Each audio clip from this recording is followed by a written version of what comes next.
नमस्ते, good evening आप सभी बच्चों को। गुड इवनिंग सभी को, बहुत बहुत गुड इवनिंग। जल्दी से सभी लोग जुड़ जाएं, आज की क्लास को अपने आगे बढ़ाएंगे। कल वाले टॉपिक से आगे अपने नेक्स्ट टॉपिक के बारे में चर्चा करेंगे। सभी को बहुत बहुत नमस्कार। आप सभी को एक बार मुझे बताइए, कल की क्लास आपने रिवाइज की होगी या कल की क्लास जब आपने अटेंड की होगी, कैसा महसूस हुआ आपको क्लास लगाने के बाद में? इसी गति से चलने दें, कोई चेंज अगर करना है, कुछ सुझाव आपकी तरफ से अगर हो तो वो भी आप मुझे दे सकते हैं बेझिझक, क्योंकि मुझे आपके अकॉर्डिंग चलना है। ठीक है, ज्यादातर जो मेरा काम है वो आपके अकॉर्डिंग ही होने। तो आप में से अगर किसी को कोई दुविधा उस क्लास को लेकर के आ रही है, कोई टॉपिक मेरी पढ़ाने की थोड़ी स्पीड अगर फास्ट है या कुछ भी ऐसा इशू कोई आपके सामने है, तो एक बार आप मुझे बता दें, है ना। किसी प्रकार की हिचकिचाहट नहीं रखनी है। या आपका स्वयं का बैच है, आपका टारगेट बैच है, आपके सिलेक्शन का बैच है, तो इसमें मेरी कोशिश भी यही रहेगी कि मैं ज्यादा से ज्यादा आप लोगों का ही सहयोग और सपोर्ट लेकर के इसके अंदर आगे काम करूं। हाँ जी,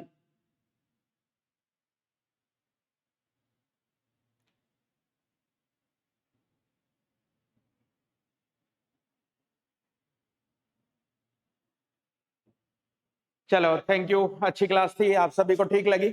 अपने जल्दी एक दो दिन के अंदर आपके जितने भी बच्चे हैं उन सब का एक ग्रुप बना लेते हैं, अपने व्हाट्सएप ग्रुप बना लेते हैं। उसमें भी अपने लगातार क्वेश्चंस को लेकर के, एमसीक्यू को लेकर के डिस्कशन चलता रहेगा। जैसे ही अपना हमारा फर्स्ट चैप्टर कंप्लीट होगा, कल अपने फर्स्ट चैप्टर को कंप्लीट कर देंगे।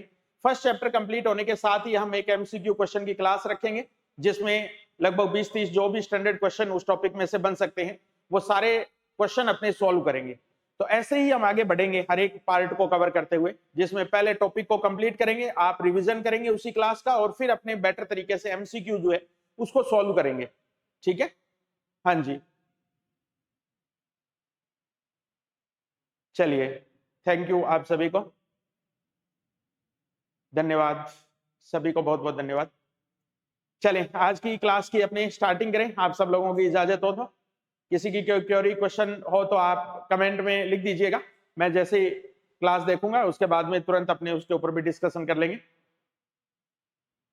चलिए, तो आज की क्लास की स्टार्टिंग अपने कल जहां हम टॉपिक को हमने छोड़ा था, वो हमने जो छोड़ा था कि राजस्थान से कितनी अक्षांश रेखाएं होकर के गुजर रही है, उन तक हमने बात कर ली थी। अक्षांश रेखाएं राजस्थान से कौन कौन सी होकर गुजर रही थी, 7 अक्षांश रेखाओं की हमने चर्चा की थी। कौन कौन से जिलों से होकर गुजरती है, कौन कौन से जिला मुख्यालयों से होकर गुजरती है, वो तमाम बातें हमने कल डिस्कस कर ली। आज अपने अक्षांश रेखाओं में एक महत्वपूर्ण अक्षांश रेखा की बात करने वाले हैं, जिसको हम कर्क रेखा का नाम देते हैं। कर्क रेखा, या अपने इसको 23.5 डिग्री की उत्तरी अक्षांश रेखा बोल सकते हैं। उत्तरी अक्षांश रेखा के रूप में हमने इसको संबोधित कर रखा है। तो इस रेखा के बारे में अपने थोड़े से कुछ पॉइंट जो है वो डिस्कस करेंगे अपने। देखो, इस रेखा की अगर मैं बात करूं तो राजस्थान के ठीक दक्षिणी भाग से होकर के डूंगरपुर और बांसवाड़ा, इन डिस्ट्रिक्ट्स के साथ से होती हुई गुजरने वाली है हमारी रेखा। ठीक है, जिसमें डूंगरपुर डिस्ट्रिक्ट जो है उसका तो बहुत छोटा सा पार्ट जो है वो इस रेखा के साथ टच होता है। उसके बाद में ये बांसवाड़ा को बिल्कुल बीचों बीच से काटती हुई राजस्थान से बाहर निकलती है। ठीक है, तो कर्क रेखा जिसको हम 23.5 डिग्री अक्षांश रेखा बोल देते हैं, कई बार एग्जामिनर इसके लिए एक शब्द और भी काम में ले लेता है, उत्तरी अयनांत के नाम से इसको बोल देता है, उत्तरी अयनांत के नाम से। तो ये उत्तरी अयनांत है, चाहे उत्तरी अक्षांश रेखा है 23.5 डिग्री वाली, चाहे कर्क रेखा है, ये हमारे इसी रेखा के लिए काम में लिए गए क्या है, शब्द है। चलिए, तो राजस्थान के कौन से डिस्ट्रिक्ट से होकर गुजरती है, तो ये तो मुझे बताने की जरूरत ही नहीं आपको। तो राजस्थान में ये 2 डिस्ट्रिक्ट से होकर गुजरती है। एक तो हमारे पास डूंगरपुर जिला, तो डूंगरपुर जिले का तो बहुत छोटा सा पार्ट, यहाँ पे एक गांव का नाम पड़ता है जिसका नाम मिलता है अपने को चीखली या चीखली गांव के नाम से। तो ये चीखली गांव को टच करती हुई या चीखली गांव को स्पर्श करती हुई डूंगरपुर डिस्ट्रिक्ट से निकलती है। जबकि बांसवाड़ा डिस्ट्रिक्ट की अगर मैं बात करूं तो यहाँ हमारे पास कुशलगढ़ तहसील है बांसवाड़ा की। उस कुशलगढ़ तहसील के बिल्कुल बीचों बीच से होती हुई, या कुशलगढ़ तहसील जो है वो बिल्कुल इस कर्क रेखा के ऊपर स्थित तहसील है हमारी। ठीक है, तो ये यहां से होकर गुजरती है। तो डूंगरपुर और सेकंड डिस्ट्रिक्ट के रूप में जो डिस्ट्रिक्ट है वो हमारा कौन सा है, बांसवाड़ा डिस्ट्रिक्ट। तो डूंगरपुर और बांसवाड़ा से ये कर्क रेखा गुजरती है। टोटल लेंथ की दृष्टि से अगर अपने बात करें तो राजस्थान में इस रेखा की लंबाई पड़ती है लगभग 26 किलोमीटर के आसपास। 26 किलोमीटर की लंबाई तय करती है ये राजस्थान के अंदर। इस 26 किलोमीटर के भी अगर अपने देखें तो डूंगरपुर डिस्ट्रिक्ट में तो इसकी लंबाई मात्र 2 किलोमीटर ही बताई जाती। 24 किलोमीटर की इसकी जो लंबाई है वो ज्यादा कौन से डिस्ट्रिक्ट में आती है, बांसवाड़ा डिस्ट्रिक्ट के अंदर आती है। ठीक है, तो कई बार इसमें से क्या होता है, एग्जामिनर जो है वो अपनी पसंद के अकॉर्डिंग कुछ क्वेश्चंस पूछ लेता है। जैसे राजस्थान के सबसे दक्षिणतम पॉइंट जो है ये हमारा, ठीक है, जिसको बोरकुंड गांव बोल रहे थे अपने, वहां से लेकर कर्क रेखा के बीच की ये अगर दूरी अपने देखें तो ये दूरी हमारी लगभग लगभग 50 किलोमीटर के आसपास। ये दूरी कितनी बैठती है? 50 किलोमीटर। यानी कि कर्क रेखा राजस्थान के दक्षिणतम पॉइंट से कितना अंदर से गुजरती है? तो लगभग 50 किलोमीटर अंदर से ये रेखा हमारे राजस्थान से गुजरती है। अब इस रेखा का विस्तार हमारे शुरू हो रहा था, यहां से इस पॉइंट का विस्तार शुरू हो रहा था 23 डिग्री 3 मिनट से, और ये रेखा जो है ये हमारी 23.5 डिग्री वाली है। 23.5 का मतलब 30 डिग्री 30 मिनट लिख दूं मैं। तो कई बार ऐसा भी क्वेश्चन पूछ लेता है एग्जामिनर कि राजस्थान के सबसे दक्षिणतम पॉइंट की कर्क रेखा से दूरी अंतराल कितना है या अक्षांशीय अंतराल कितना है? तो ये अंतराल आपको नजर आ रहा है 23 डिग्री, तो दोनों में सेम है, लेकिन यहां 30 डिग्री और यहां कितने 3 मिनट है। तो कहने का मतलब इन दोनों में अगर अक्षांशीय अंतराल हम देखें तो 27 मिनट का अंतराल नजर आता है। डिस्टेंस के अकॉर्डिंग बात करेंगे तो ये डिस्टेंस है हमारी 50 किलोमीटर। कहां से? दक्षिणतम पॉइंट यानी कि बोरकुंड गांव से। बोरकुंड गांव से इस कर्क रेखा के अंदर जो दूरी हमारी वो दूरी है 50 किलोमीटर। अक्षांशीय अंतराल की दृष्टि से बात करें तो 27 मिनट की दूरी है ये हमारी। कितनी? 27 मिनट का अंतराल है हमारा ये। हाँ जी,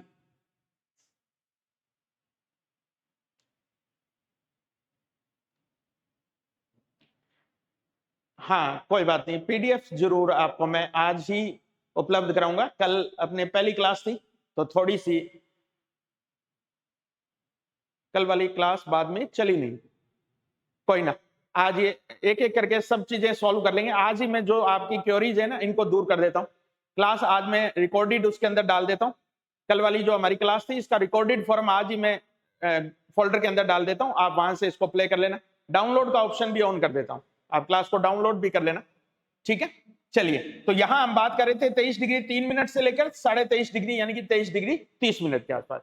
अब कई बार अपने ये भी देखते हैं कि कौन सा जिला हेडक्वार्टर है जो कर्क रेखा के सर्वाधिक निकट है। जिला हेडक्वार्टर जो कर्क रेखा के सर्वाधिक निकट है, तो बताने की जरूरत ही नहीं है ऐसे क्वेश्चन को, तो आप सबने प्रश्न पढ़ रखे हैं। ये कई बार क्या होता है, बहुत ही इजी सा क्वेश्चन हमारा पूछना होता है वो पूछ लेता है एग्जामिनर, सर्वाधिक निकट का शहर कौन सा है या सर्वाधिक निकट का टाउन कौन सा है कर्क रेखा के, तो हम बता देंगे कुशलगढ़ को बता देंगे। तो हमारा आंसर हो जाएगा क्या? कुशलगढ़। ये लो, सर्वाधिक दूर पूछ ले तो सर्वाधिक दूर के अंदर हम किसको बता देंगे? गंगानगर को बता देंगे।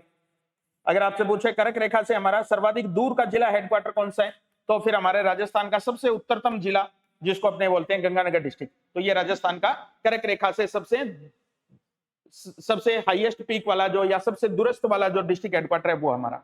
तो ये तो एक जनरल सा इंट्रोडक्शन हमने इस रेखा के बारे में देख लिया, ठीक है। 23.5 डिग्री वाली कर्क रेखा के बारे में हमने ये तमाम बातें कर ली, कितनी लंबाई है, कहां से गुजरती है, कितने पॉइंट से गुजरती है, दक्षिणतम बिंदु से इसकी दूरी कितनी है, वो सारी बातें हमने इसके अंदर क्लियर कर ली, ठीक। चल अब एक पॉइंट हम डिस्कस करते हैं, इस 23.5 डिग्री वाली रेखा का राजस्थान में प्रभाव किस रूप में देखने को मिलता है। यहां से कई बार एग्जामिनर क्वेश्चन उठा लेता है ना, कर्क रेखा का राजस्थान में क्या प्रभाव है, कर्क रेखा का राजस्थान पर क्या प्रभाव है, उसकी हम बात करते हैं। देखो, पृथ्वी के ग्लोब के ऊपर अगर अपने बात करें तो ये हमारी 0 डिग्री वाली भूमध्य रेखा है और ये हमारी 23.5 डिग्री वाली कर्क रेखा है। अब हम जानते हैं कि इस कर्क रेखा के ऊपर जब भी पृथ्वी सूर्य के चारों तरफ घूर्णन कर रही है, उस घूर्णन करने वाली कंडीशन में जब पृथ्वी 21 जून वाली पोजीशन में आती है तो हम जानते हैं कि सूर्य की किरणें जो है वो डायरेक्ट लंबवत गिर रही होती है किसके ऊपर? 23.5 डिग्री वाली रेखा के ऊपर। 23.5 डिग्री वाली रेखा के ऊपर 21 जून वाले समय में ये किरणें बिल्कुल लंबवत गिर रही होती। लंबवत गिरने का मतलब है कि सबसे ज्यादा सूर्य ताप इस समय जो प्राप्त हो रहा है वो कहां प्राप्त हो रहा है? कर्क रेखा पर प्राप्त हो रहा है। सबसे ज्यादा सूर्य प्राप्त ताप जो है वो इस समय कहां प्राप्त हो रहा है? कर्क रेखा पर प्राप्त हो रहा है। इसका मतलब जितना ज्यादा सूर्य ताप प्राप्त होगा, एक तो वहां का तापमान उतना ही ज्यादा होगा, सेकंड वहां पर हमें जो प्रभाव दिखाई देगा वो ये देगा कि सूर्य की किरणों का सीधापन सबसे ज्यादा होगा, ठीक है, सीधापन सबसे ज्यादा होगा। और तीसरी बात अगर मैं कहूं तो दिन की लंबाई, दिन के समय की लंबाई सबसे ज्यादा होगी, दिन के समय की लंबाई सबसे ज्यादा होगी, ठीक है। ये तीन चीजें अपने इसके अंदर डिस्कस कर सकते हैं। ताप ज्यादा होने का मतलब हमारा क्या है? एक और कंसेप्ट अपने यहां समझ लेते हैं। ये 0 डिग्री वाली अक्षांश रेखा के दोनों तरफ 23.5 डिग्री के बीच में ये जो क्षेत्र होता है हमारा, ठीक है, 23.5 डिग्री उत्तर में और 23.5 डिग्री दक्षिण में, इस क्षेत्र को अपने सामान्य रूप से बोलते हैं उष्ण कटिबंध के नाम से, इसको हम बोलते हैं उष्ण कटिबंध के नाम से, ठीक है, ये है हमारा उष्ण कटिबंध। जबकि इसके ठीक ऊपर वाले जो अक्षांश है हमारे 23.5 डिग्री से लेकर के अगर अपने 45 डिग्री या अपने 66 डिग्री अक्षांशों तक जाएं, तो ये जो जोन हमारा बीच में बन रहा है, ये जो क्षेत्र बन रहा है, इसको कई बार उपोष्ण कटिबंध की संज्ञा दे देते हैं हम, और इसी को कई बार अपने शीतोष्ण कटिबंध की संज्ञा दे देते हैं, ठीक है। हालांकि उपोष्ण कटिबंध जब अपने इसको नाम देते हैं तो हम 45 डिग्री 45.5 डिग्री का अक्षांश काम में लेते हैं, और शीतोष्ण नाम देते हैं तो हम 66.5 डिग्री का क्षेत्र इसमें काउंट करते हैं। तो राजस्थान के संदर्भ में अगर अपने बात करें तो यही शब्द हम ज्यादा काम में लेते हैं उपोष्ण कटिबंध के रूप में। तो इस रेखा के कारण राजस्थान जो है वो तापमान के आधार पर 2 कटिबंधों में बंट जाता है। एक हमारा इसमें उष्ण कटिबंध वाला भाग रहता है जहां ताप ज्यादा प्राप्त होता है, ठीक है, कर्क रेखा के ऊपर सूर्य लंबवत चमकने के कारण यहां पर हमें ताप क्या मिलता है, ज्यादा मिलता है, तो ये भाग तो आ जाता है उष्ण कटिबंध में। और दूसरा शेष राजस्थान वाला जो भाग जो 23.5 डिग्री की रेखा से ऊपर है, वो सारा का सारा हम किस में काउंट कर लेते हैं, उपोष्ण कटिबंध में काउंट कर लेते हैं। तो यहां हम देखेंगे कि राजस्थान ताप कटिबंध के हिसाब से, इनको हम क्या बोलेंगे, ताप कटिबंध के हिसाब से 2 भागों में बंट जाता है। एक भाग इसका उष्ण कटिबंध वाला है, दूसरा भाग इसका कौन सा है, उपोष्ण कटिबंध वाला है। उष्ण कटिबंध वाला भाग जो है वो कर्क रेखा के ठीक नीचे वाला भाग है, और कर्क रेखा के ठीक नीचे वाले भाग की मैं बात कहूं तो हम किसको काउंट करेंगे, अभी हमने देखा था कि कर्क रेखा जो है वो हमारे डूंगरपुर और बांसवाड़ा इन डिस्ट्रिक्ट से होकर गुजरती है। तो ये 2 डिस्ट्रिक्ट हमारे डूंगरपुर और बांसवाड़ा जो कि ताप कटिबंध के हिसाब से किस में काउंट हो जाएंगे, उष्ण कटिबंध वाले भाग में काउंट हो जाएंगे। ताप कटिबंध के हिसाब से किस में काउंट हो जाएंगे, उष्ण कटिबंध वाले भाग में काउंट हो जाएंगे। ये देखो इन दोनों डिस्ट्रिक्ट के बारे में लिख देता हूं, उष्ण कटिबंध। और इनसे ऊपर पूरा राजस्थान गंगानगर तक जितना है हमारा, चाहे जैसलमेर से लेकर के धौलपुर तक, वो पूरा का पूरा राजस्थान जो है वो कौन से कटिबंध में आ जाता है, उपोष्ण कटिबंध में आ जाता है। एक उष्ण कटिबंध में और दूसरा हमारा उपोष्ण कटिबंध में। ये बात आपके समझ में आ गई, हाँ जी। तो एक तो ताप, इस कर्क रेखा के आधार पर हमने राजस्थान के 2 ताप कटिबंध बना दिए, एक उष्ण ताप कटिबंध और दूसरा हमारा कौन सा है, उपोष्ण ताप कटिबंध। उष्ण ताप कटिबंध में आने वाले डिस्ट्रिक्ट हमारे डूंगरपुर और बांसवाड़ा है, बाकी शेष राजस्थान जो है वो हमारा कौन से में आएगा, उपोष्ण कटिबंधीय क्षेत्र के अंदर आएगा तापमान के आधार। दूसरी बात हमने देखी कि सूर्य की किरणों का सीधापन यहां ज्यादा मिलता है। सीधापन ज्यादा मिलने का हमारा मतलब क्या है कि सूर्य की किरणें सबसे ज्यादा जो सीधी पड़ती है वो कहां पड़ेगी, यहां पड़ेगी, ठीक है, क्योंकि हमने देखा कि कर्क रेखा के ऊपर ही सूर्य जो है वो क्या चमकता है, लंबवत चमकता है। इसका मतलब अगर अपने राजस्थान के दक्षिणी हिस्से से, अगर हम राजस्थान के दक्षिणी हिस्से से उत्तरी हिस्से की तरफ बढ़े, इधर बढ़े गंगानगर की तरफ, तो सूर्य की किरणों में जो सीधापन था वो सीधापन क्या होता जाएगा, कम होता चला जाएगा। सीधापन क्या होता जाएगा, कम होता चला जाएगा। तो एक चीज समझो आप कि अगर हम साउथ से नॉर्थ की तरफ जाएंगे तो सूर्य की किरणों का सीधापन कम होता जाएगा। दूसरे शब्दों में हम ये कह सकते हैं कि तिरछापन बढ़ता जाएगा। तिरछापन क्या होता जाएगा, बढ़ता जाएगा। एक ही बात है, तिरछापन बढ़ता चला जाएगा। तो कई बार एग्जामिनर बहुत ही शॉर्ट एंड स्वीट से तरीके से पूछ लेते हैं कि राजस्थान में किरणों का या सूर्य की किरणों का सबसे ज्यादा तिरछापन कहां देखने को मिलता है, सबसे ज्यादा सीधापन कहां देखने को मिलता है, किरणों का सीधापन किस दिशा में बढ़ता है, किरणों का तिरछापन किस दिशा में बढ़ता है। तो सीधापन तो बढ़ेगा किस दिशा में, नॉर्थ से साउथ की तरफ आएंगे तो सीधापन बढ़ेगा, अगर साउथ से नॉर्थ की तरफ जाएंगे तो सीधापन क्या हो जाता है, कम हो जाए। उल्टी बात करें तिरछापन, तो सूर्य की किरणों का सबसे ज्यादा जो तिरछापन हमें दिखाई देगा वो कहां दिखाई देगा, गंगानगर में दिखाई देगा। सूर्य की किरणें सबसे ज्यादा क्या पड़ेगी, तिरछी या टेढ़ी पड़ेगी, क्योंकि इस रेखा से जो अक्षांश ऊपर की तरफ चलते जाएंगे वहां पर सूर्य की किरणों का तिरछापन क्या होता चला जाएगा, बढ़ता चला जाएगा। तो सीधा जो है वो प्रभाव दिखाई देता है हमें कहां, बांसवाड़ा, ठीक। और अगर अपने एक इस सीधे पेन की दृष्टि से एक कंसेप्ट की और बात करें तो हम ये कह सकते हैं कि जिस एरिया में सूर्य की किरणें बिल्कुल सीधी आकर के गिरती है उस जगह पर व्यक्ति की छाया नहीं बनती है, ठीक है। अगर हमारे सिर के ऊपर आकर के सीधी सूर्य की किरणें गिर रही है, छाया बनने का कारण ये होता है कि सूर्य की किरणें जो हमारी बॉडी के पार नहीं कर पा रही है हमारे शरीर को, वो क्या बना रही है, वहां पे अंधेरा हो रहा है, और वो अंधेरा किसके रूप में आ रहा है, छाया के रूप में सामने आ रहा है। लेकिन अगर हमारे बॉडी के ठीक सिर के ऊपर सीधी किरणें गिर रही है, इसका मतलब छाया नहीं बनेगी। इसलिए बांसवाड़ा डिस्ट्रिक्ट जो है हमारा, उसको नॉन शेडो जोन के नाम से हम संबोधित करते हैं। बांसवाड़ा डिस्ट्रिक्ट को क्या बोलते हैं, non shadow zone, non shadow zone, बिना परछाई वाला जिला, ठीक है, जहां पर व्यक्ति की दिन के समय में विशेष रूप से 12 बजे 12:30 बजे के आसपास परछाई दिखाई नहीं देती है, छाया बनी हुई दिखाई नहीं देती है, वो डिस्ट्रिक्ट हमारा कौन सा है? बांसवाड़ा है। तो ये इफेक्ट एक दूसरे के साथ जुड़े हुए हैं, तो एग्जामिनर एक कंसेप्ट को जोड़कर दूसरे के बारे में कोई बात आपसे पूछ सकता है, ठीक है। तो ये हमने सीधेपन की बात कर ली, ये तापमान की बात कर ली। अब अपने दिन के समय की लंबाई की अगर बात करें, तो जहां सूर्य ताप ज्यादा मिलेगा, लंबे समय तक मिलेगा, वहां दिन की लंबाई ऑटोमेटिकली क्या हो जाएगी? ज्यादा हो जाएगी। तो 21 जून वाला जो हमारा दिन होता है, इस दिन उत्तरी गोलार्ध का सबसे लंबा दिन होता है, और उत्तरी गोलार्ध का सबसे लंबा दिन होता है, इसका मतलब राजस्थान का भी ये क्या होगा? सबसे लंबा दिन माना जाएगा। राजस्थान का भी क्या माना जाएगा? सबसे लंबा दिन माना जाएगा, है ना। लंबे दिन की अवधि अगर अपने देखें तो दिन की अवधि होती है लगभग 13 घंटे 27 मिनट, ठीक है, 13 घंटे और 27 मिनट। ये हमारे दिन की 21 जून वाले दिन की अधिकतम समय अवधि होती है, जिसको अपने अंतरराष्ट्रीय योग दिवस के रूप में मनाते हैं, ठीक है। हमारे प्रयासों से संयुक्त राष्ट्र संघ ने उसको क्या किया है? अंतरराष्ट्रीय योग दिवस के रूप में घोषित किया है, ठीक। तो ये तीन बातें हमने इसमें देखी। तापमान के आधार पर दो कटिबंध, उष्ण और उपोष्ण, किरणों के तिरछापन और सीधापन के आधार पर हमने देख लिया, ठीक है। और दूसरा हमने बांसवाड़ा डिस्ट्रिक्ट को एक नाम दे दिया, किसका? नॉन शेडो जोन का।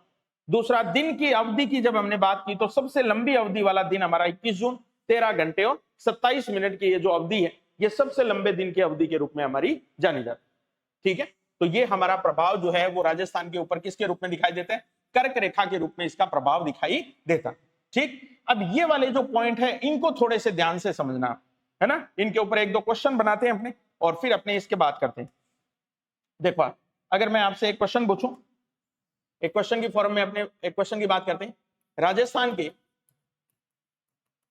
कितने जिले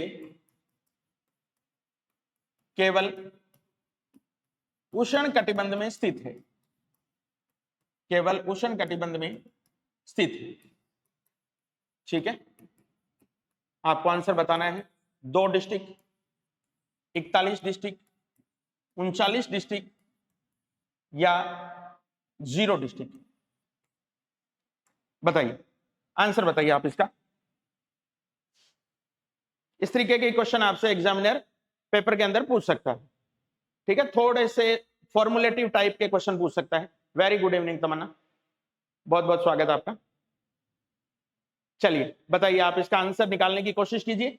जो आपने अभी तक समझा है, पढ़ा है, उसके आधार पर आप इसका आंसर निकालने का प्रयास कीजिए।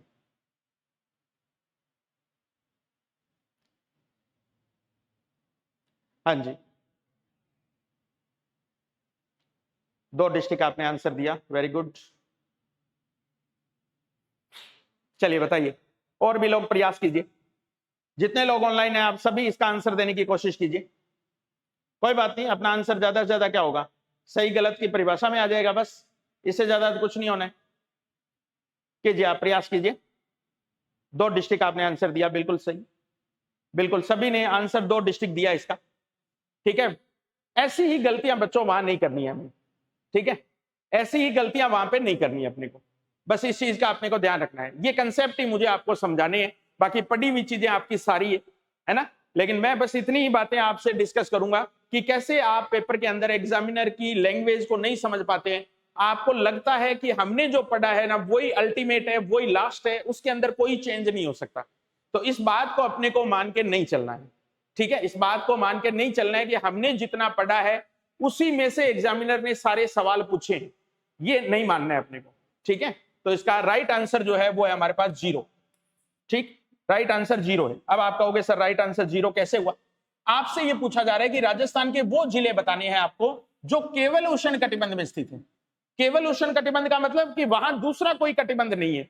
लेकिन मैंने अभी आपको बताया था कि कर्क रेखा जो है वो राजस्थान में जहां से गुजरती है, ये वाला, तो अब आप बताओ, बांसवाड़ा डिस्ट्रिक्ट और डूंगरपुर तो पूरा का पूरा ऊपर पड़ा है, बाकी तो ऊपर जो पड़ा है वो किस में आएगा? उपोष्ण कटिबंध में आएगा वो तो, ठीक है। यानी कि इस कर्क रेखा से नीचे वाला ये जो भाग है केवल यही तो हमारा उष्ण कटिबंध में आ रहा है, बाकी सारा तो उष्ण कटिबंध में नहीं आ रहा है। इसका मतलब बांसवाड़ा भी पूरा उष्ण कटिबंध में नहीं है और डूंगरपुर भी पूरा उष्ण कटिबंध में नहीं है, वो आधे उष्ण कटिबंध में और आधे उपोष्ण कटिबंध में। तो केवल उष्ण कटिबंध में तो हमारा कोई भी जिला नहीं है।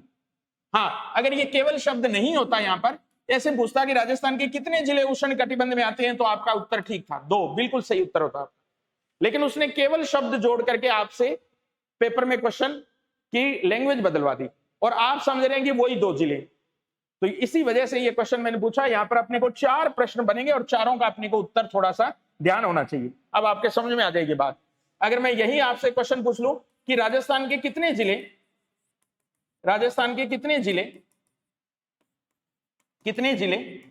केवल उपोष्ण कटिबंध में आते हैं, राजस्थान के कितने जिले केवल उपोष्ण कटिबंध में आते हैं, बताओ। यही ऑप्शन है सारे के सारे, 2, 41, 39 और 0। अब आप इसका आंसर बताओ, ठीक है। अब इसका आंसर बताने की कोशिश करो आप। राजस्थान के कितने ऐसे जिले हैं जो केवल उष्ण कटिबंध में आते हैं, सॉरी केवल उपोष्ण कटिबंध में आते हैं? अब आप सही बता दोगे इसका उत्तर। हाँ बताइए, जल्दी से आप इसका आंसर देने की कोशिश कीजिए मुझे। हाँ जी, शाबाश। अब आंसर आ जाना चाहिए आपका 39। Very good, very good. ये थीम पकड़नी है अपने को। तो वास्तव में केवल उपोष्ण कटिबंध में आने वाले जिले हमारे कितने, 39 है। लेकिन ये केवल शब्द नहीं है अगर, तो ऐसी कंडीशन में हम उष्ण कटिबंध में आने वाले डिस्ट्रिक्ट 2 बता देंगे, और अगर ये केवल शब्द भी नहीं है और उपोष्ण कटिबंध में आने वाले डिस्ट्रिक्ट पूछ ले तो हम 41 बता देंगे, कोई दिक्कत नहीं है। क्योंकि डूंगरपुर बांसवाड़ा दोनों में, और ऐसा पूछ ले कि राजस्थान के ऐसे कितने जिले जो उष्ण और उपोष्ण दोनों कटिबंध में आते हैं, तो आप आंसर बता ही दोगे। 2 ही जिले हैं जो दोनों कवर करते हैं। लेकिन ये केवल शब्द जोड़ने के कारण हमारा आंसर जो है वो क्या हो जाएगा, थोड़ा चेंज हो जाएगा, ठीक है। तो अब आप पकड़ गए होंगे सही बात, ठीक है। चलिए एक क्वेश्चन फिर मैं आपसे और पूछ लेता हूं, एक क्वेश्चन और पूछ लेता हूं लोग, जल्दी से इसका आंसर और बता देना आप मेरे को। बस ऐसे ही क्वेश्चन के आंसर बतानी है अपने को। देखिए, राजस्थान का अक्षांशीय विस्तार मिलता है, अक्षांशीय विस्तार मिलता है, ठीक है, दक्षिण से उत्तर दिशा में, ठीक है। Number first 23 degree 30 minute north to 30 degree 12 minute north. B 23 degree 3 minute south to 30 degree 12 minute north. C 23 degree 3 minute north to 30 degree 12 minute north. D 23 degree 3 minute south to 30 degree 12 minute south. चलिए, हाँ, 2 बिल्कुल, दोनों उष्ण और उपोष्ण दोनों में आए। ये बात अब आपके समझ में आ गई होगी। ऐसी लैंग्वेज की हमें पहचान करनी। चलिए जल्दी से इसका आंसर मुझे बताइए आप। सी इसका राइट आंसर आप बता रहे हैं, सी।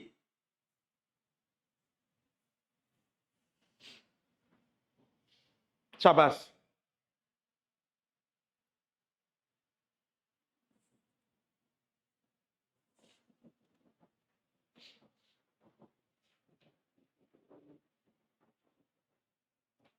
सी आप लोगों ने इसका राइट आंसर बताया, ठीक है, बहुत बढ़िया, ठीक है। तो हमारा इसका राइट आंसर जो है वो क्या रहेगा, सी रहेगा, ठीक है। यहां आप इस दक्षिण से उत्तर को देख करके कहीं बाय द वे इस बात, ये साउथ से नॉर्थ की तरफ है, तो ऐसा नहीं मानना है। राजस्थान के जितने भी अक्षांश है वो सारे हमारे क्या है, उत्तरी गोलार्ध में है। देखो ए आंसर बता रहे हैं, ठीक है, ए आंसर नहीं होगा रेखा, ठीक है, ए आंसर नहीं होगा। 23 डिग्री 30 मिनट मैंने बताया था कल भी आपको, ये 23 डिग्री 30 मिनट तो हमारी क्या है, कर्क रेखा है। हमारा जो विस्तार शुरू होता है वो कहां से शुरू होता है, 23 डिग्री 3 मिनट से शुरू होता है, ठीक है। तो 03 बोल दें नॉर्थ से 30 डिग्री 12 मिनट। तो सारे अक्षांश राजस्थान में जितने भी है वो सारे के सारे क्या है, नॉर्थ अक्षांश है हमारे। हाँ, सारे के सारे अक्षांश जो है वो हमारे क्या है, नॉर्थ अक्षांश है पूरे के पूरे। तो इस बात का भी अपने को ध्यान रखना है थोड़ा सा, ठीक है, अक्षांशीय विस्तार की दृष्टि से अगर अपने बात करेंगे, ठीक। तो ये इतने जो पार्ट थे आज के हमारे, वो सारे के सारे पार्ट हमने डिस्कस किए किसके अंदर, अक्षांशीय विस्तार की दृष्टि से। सारी जितनी बातें हो सकती है, जितने क्वेश्चन इसमें से बन सकते हैं, तमाम क्वेश्चन हमने इसके अंदर सॉल्व कर लिए हैं, ठीक है। अभी अपने चलेंगे आगे नेक्स्ट पॉइंट की तरफ, और अभी अपने पढ़ने वाले हैं राजस्थान का देशांतरीय विस्तार के संबंध में। चलिए सेकंड जो पॉइंट हम डिस्कस कर रहे हैं वो है राजस्थान का देशांतरीय विस्तार। देशांतरीय विस्तार, इसकी और बात करते हैं अपने देशांतरीय विस्तार के बारे में। तो राजस्थान का देशांतरीय विस्तार अगर अपने देखेंगे तो हमें कहां से कहां तक कैसे दिखाई देता है, ठीक है। तो देशांतर रेखाएं तो आपके समझ में आएगी, राजस्थान के अंदर कहां से कैसे गुजरती है, ठीक है। तो देशांतर रेखाएं हमारी नॉर्थ से साउथ की तरफ गुजरने वाली रेखाएं। तो यहां जहां हमारा सबसे पश्चिमतम पॉइंट हो सकता है वहां से लेकर के राजस्थान का सबसे पूर्वतम पॉइंट, ठीक है, इनका जो विस्तार है वही हमारे पास क्या है, देशांतरीय विस्तार। वही हमारे पास क्या है, देशांतरीय विस्तार।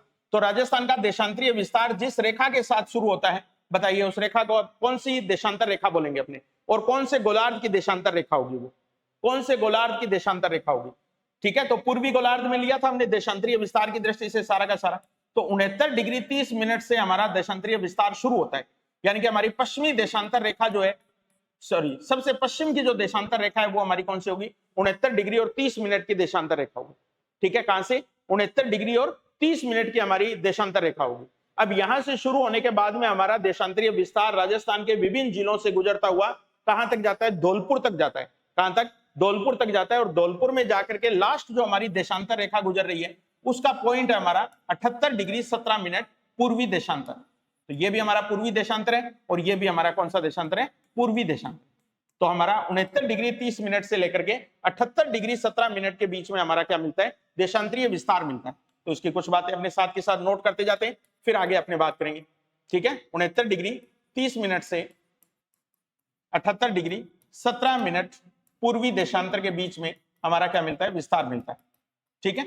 अब अपने बात करें उन पॉइंट्स के ऊपर जो कि इन रेखाओं के ऊपर आते हैं। तो 69 डिग्री 30 मिनट वाला जो पॉइंट है हमारा, इस पॉइंट को हम क्या बोलते हैं, सम, ठीक है। और सम के पास एक गांव पड़ता है जिस गांव को अपने किस नाम से जानते हैं, कटरा गांव के नाम से, कटरा गांव, कटरा गांव। और इसकी तहसील जो है वो कौन सी है, सम तहसील है। तो ये सम तहसील का गांव 78 डिग्री 17 मिनट। यहां जो लोकेशन हमारी सबसे पूर्वोत्तम लोकेशन बनाती है वो गांव कौन सा है, सिलाना गांव। कौन सा गांव है, सिलाना गांव। और सिलाना गांव जो है ये धौलपुर डिस्ट्रिक्ट का गांव है, ये तो हमें पता है। और इसकी तहसील जो पड़ती है हमारे, वो तहसील कौन सी है, राजाखेड़ा तहसील। धौलपुर की कौन सी तहसील है, राजाखेड़ा तहसील के नाम से। तो ये हमारा देशांतरीय विस्तार, ये हमारा क्या है, देशांतरीय विस्तार। और इस देशांतरीय विस्तार की अगर लेंथ देखेंगे अपने, तो ये लेंथ निकल के आती है हमारी 869 किलोमीटर, 869 किलोमीटर, ठीक है। हाँ जी बिल्कुल, पूर्वी गोलार्ध है हमारा, ठीक है, देशांतर के हिसाब से। और देशांतरीय जो हमारी दूरी है वो दूरी हमें कितनी दिखाई दे रही है, 869 किलोमीटर की दूरी दिखाई दे रही है। सेकेंड पॉइंट, अगर इन दोनों के बीच का हम अंतराल लेते हैं, कहने का मतलब अगर हमारा देशांतरीय अंतराल देखेंगे हम, देशांतरीय अंतराल, तो ये देशांतरीय अंतराल हमें दिखाई देता है कितना, 8 डिग्री और 7 मिनट का, ठीक है। देशांतरीय जो अंतराल हमें दिखाई दे रहा है वो कितना दे रहा है, 8 डिग्री और 47 मिनट का, 8 डिग्री और 47 मिनट का। यानी कि ये जो हमारा कटरा गांव है, यहां से लेकर के सिलाना गांव के बीच की जो दूरी है, उस दूरी को अगर अपने देखेंगे देशांतर के अकॉर्डिंग, तो वो तो है 869 किलोमीटर, ठीक है। जबकि ये देशांतरीय अंतराल, कहने का मतलब 69 डिग्री 30 मिनट के अंदर अगर अपने 8 डिग्री 47 मिनट जोड़ देंगे तो आंसर हमारा क्या आ जाएगा, 78 डिग्री और 17 मिनट, 78 डिग्री और 17 मिनट, ठीक है। तो ये हमारा क्या बैठता है, देशांतरीय अंतराल बैठता है, और ये हमारी देशांतरीय क्या बैठती है, दूरी बैठती है, ठीक है। तो ये तो जनरल सा एक इंट्रोडक्शन था इसका जो हमने देख लिया। अब आप देखो, कई बार एग्जामिनर क्या करता है, जैसे इंडिया के संदर्भ में क्वेश्चन पूछ लेते हैं। क्या क्वेश्चन पूछ लेगा आपसे कि भारत के सबसे पश्चिमतम पॉइंट, भारत के सबसे पश्चिमतम पॉइंट और राजस्थान के सबसे पश्चिमतम पॉइंट के बीच देशांतरीय अंतराल कितना है, राजस्थान के सबसे पश्चिमतम पॉइंट के बीच में देशांतरीय अंतराल कितना है। तो हम राजस्थान वाला तो याद करके गए थे, लेकिन उसने इंडिया के संदर्भ में और पूछ लिया, ठीक है। तो ये भी थोड़ा सा आप ध्यान रखना कि यहां अपने भारत जो है उसके अंदर राजस्थान की पोजीशन जो है वो पश्चिमी राज्यों के अंदर आती है या उत्तर पश्चिम राज्यों में आती है, लेकिन हमारे से भी नीचे यहाँ पर एक स्टेट पड़ता है, कौन सा, गुजरात। तो गुजरात राजस्थान का, सॉरी भारत का सबसे पश्चिमतम स्टेट है हमारा, सबसे पश्चिमी के अंदर आने वाला जो स्टेट है हमारा वो कौन सा है, गुजरात। तो इधर गुजरात है और उधर पूर्व के अंदर हमारा कौन सा है, अरुणाचल प्रदेश है। तो यहां जब गुजरात के पास से जो रेखा गुजरती है जहां से भारत का देशांतरीय विस्तार शुरू होता है, वो रेखा हमारी है 68 डिग्री 7 मिनट वाली रेखा।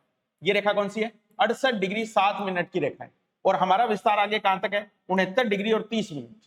तो 68 डिग्री 7 मिनट से लेकर 69 डिग्री 30 मिनट के बीच में जितना अंतराल आ रहा है, ये हमारा, यही हमारा क्या है? दोनों के पश्चिमतम पॉइंट के बीच का क्या है? अंतराल है।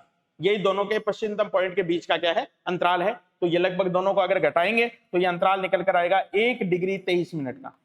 ठीक है, कितना अंतराल निकल के आएगा? 1 डिग्री और 23 मिनट का। यानी कि हम भारत के सबसे पश्चिमी पॉइंट से थोड़ा आगे हैं, या अपने पूर्व दिशा के अंदर है, कितना? 1 डिग्री और 23 मिनट। ये हम आगे की तरफ हैं। तो हमारा देशांतरीय विस्तार शुरू होता है कहां से?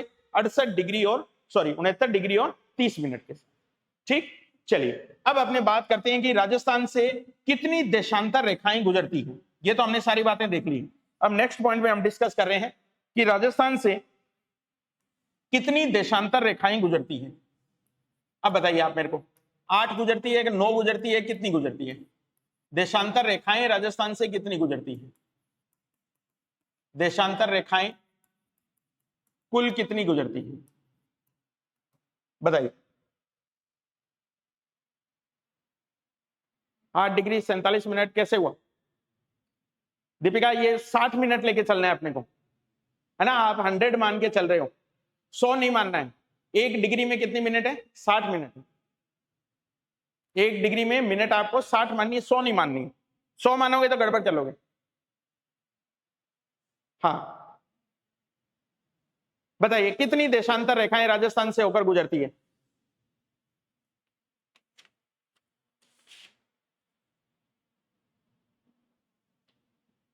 आठ डिग्री 47 मिनट का हमारा अंतराल है।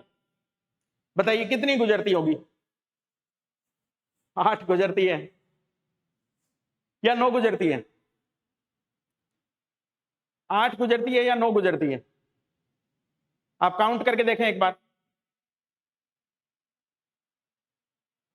10।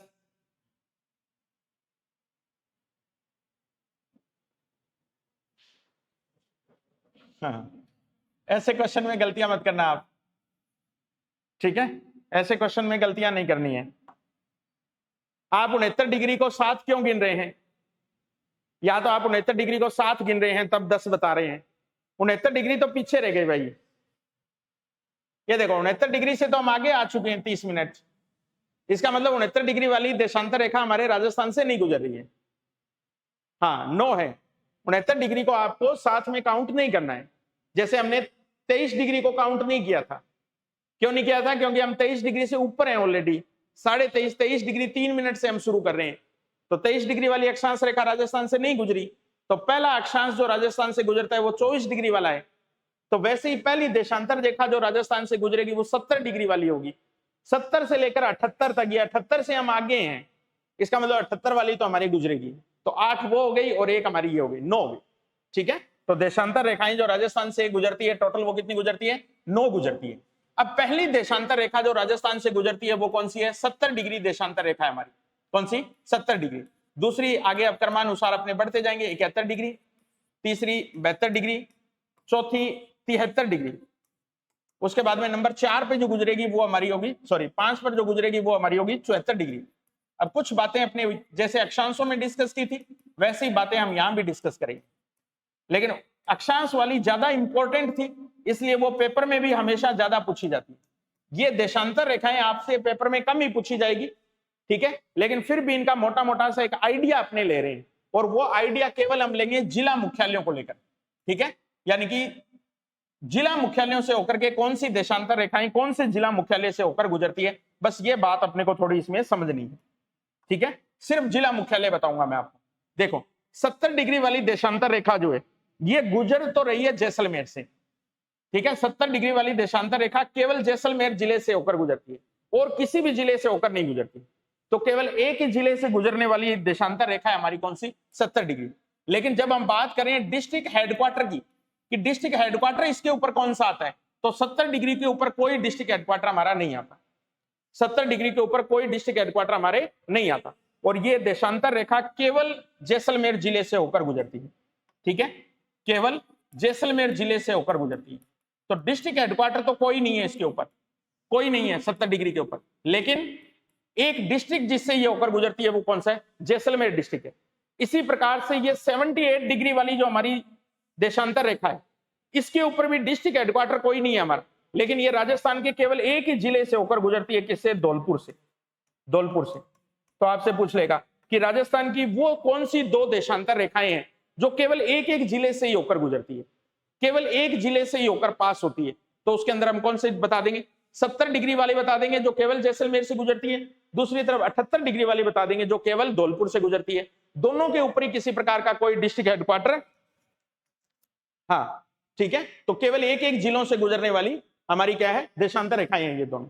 धौलपुर से गुजरती है 78 नंबर और 70 डिग्री पर गुजरती है केवल किससे? जैसलमेर से। लेकिन एक पॉइंट अपने को ध्यान रखना है, ठीक है, शायद मैं पीछे जो बोल गया हूं वो एक बार रिमाइंड करना आप, है ना, सही बोला था या नहीं बोला था? जो धौलपुर वाला जो हमारा डिस्ट्रिक्ट हेडक्वार्टर है, वो डिस्ट्रिक्ट हेडक्वार्टर जो है वो हमारा कौन से नंबर पे है? 78 डिग्री पे। कौन सा है? 78 डिग्री पे, ठीक है। धौलपुर का जो जिला मुख्यालय है वो कौन से देशांतर रेखा पर आता है? 78 डिग्री पर आता है, ठीक है। तो अब यहां दो प्रश्न बनेंगे अलग अलग, दो प्रश्न बनेंगे अलग अलग, उनको पहले ही अपने यहां पे डिस्कस कर लेते हैं, ठीक है। राजस्थान के जिला मुख्यालय से या न्यूनतम जिला मुख्यालय से, न्यूनतम जिला मुख्यालय से गुजरने वाली देशांतर रेखा है, देशांतर रेखा। ऑप्शन के तौर पर आपको दिया जाएगा 70 डिग्री, बी 70 डिग्री, अपने 70 डिग्री लिख देते हैं, 78 degree, C 74 degree, D A and B दोनों, ए एंड बी दोनों न्यूनतम जिला मुख्यालयों से होकर गुजरने वाली देशांतर रेखा। दो देशांतर रेखाओं के बीच दूरी कितनी है? यह फिक्स नहीं होती है अनिता, दो देशांतर रेखाओं के बीच की दूरी फिक्स नहीं होती है। विषुवत रेखा के ऊपर तो इसकी वैल्यू 111.32 किलोमीटर होती है, लेकिन जैसे जैसे हम ध्रुवों की तरफ जाएंगे तो सभी देशांतर रेखाएं यहां आकर के मिल जाती है एक दूसरे के साथ, ठीक है। तो वहां दो देशांतर रेखाओं के बीच की दूरी क्या हो जाती है? 0 भी हो जाती है ना। तो दो देशांतर रेखाओं के बीच की दूरी कभी फिक्स नहीं होती। हाँ, विषुवत रेखा जहां पर ये सबसे ज्यादा चौड़ाई लिए हुए होती है, वहां इनके बीच की दूरी को अगर अपने नापेंगे तो ये 111.32 किलोमीटर के आसपास बैठती। हाँ जी, ठीक है। तो न्यूनतम जिला मुख्यालयों से गुजरने वाली देशांतर रेखाएं, तो इसके अंदर आंसर के रूप में हमारे पास डी, ठीक है, क्योंकि 70 डिग्री वाली है, ये भी किसी जिला हेडक्वार्टर से नहीं गुजरती, तो ये तो 0 है वैसे, ठीक है। और ये 78 डिग्री वाली जो है वो हमारी क्या गुजर रही है? 1 से गुजर रही है। तो न्यूनतम में दोनों ही अपने काउंट कर लेंगे, ए एंड बी दोनों। तो दो देशांतर रेखाएं हैं जो न्यूनतम जिला हेडक्वार्टर से गुजरती है। तो न्यूनतम के अंदर हम क्या करेंगे? हाँ, न्यूनतम में हम क्या करेंगे? 70 डिग्री वाली के अंदर तो कोई भी जिला हेडक्वार्टर नहीं मानेंगे, और 78 डिग्री वाली के ऊपर हम एक जिला हेडक्वार्टर मानेंगे, और दोनों की दोनों रेखाएं केवल एक ही जिला हेडक्वार्टर से गुजरती है, सॉरी एक ही जिला से गुजरती है। ये जैसलमेर से गुजरती है और वो कहां से गुजरती है? धौलपुर से गुजरती है, ठीक है। हाँ, चलिए नेक्स्ट अपने बात करते हैं 71 डिग्री वाली जो देशांतर रेखा है, ये कौन से जिला मुख्यालय से गुजरती है? तो इसके ऊपर केवल एक ही जिला मुख्यालय आता है हमारा, और वो है जैसलमेर। जैसलमेर, ठीक है। तो जैसलमेर जो राजस्थान का सबसे बड़ा जिला है, उसका जिला हेडक्वार्टर कौन से देशांतर रेखा पर आता है? तो 71 डिग्री देशांतर रेखा पे आता है, 71 डिग्री देशांतर रेखा पे आता है।